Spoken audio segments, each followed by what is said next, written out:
yung mga tagahanga mo? Of course, for me, any style. Usually styles that stand out.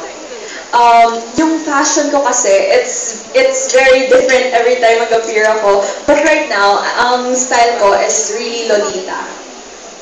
Meaning Japanese-inspired.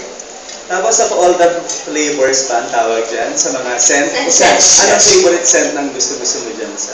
Favorite ko is Cosmic. Why is it?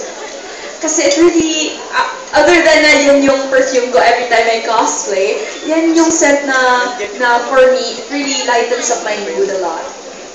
Okay, sir.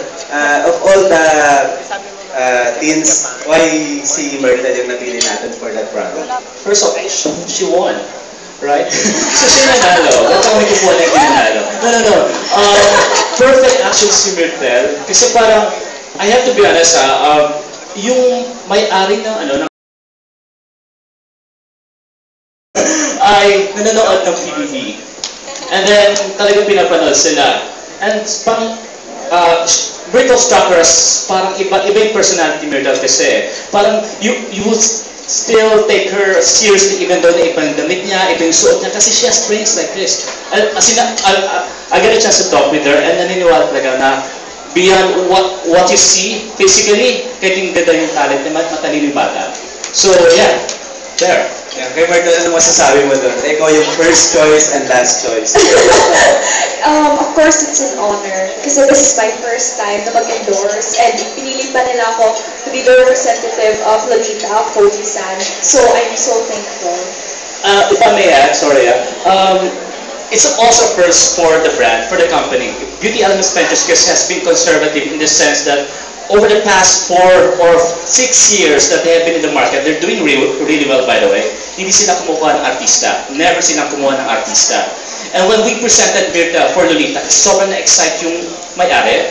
And then, let's push for it. And so far, sobrang, wow, paano ba? I'm a blogger kasi, wow, pinromote. Paul the PR guy, blogspot.com.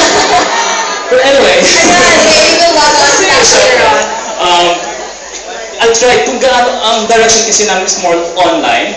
Kasi since we have bigger cologne brands na sobrang, alam mo yun, sobrang maganda.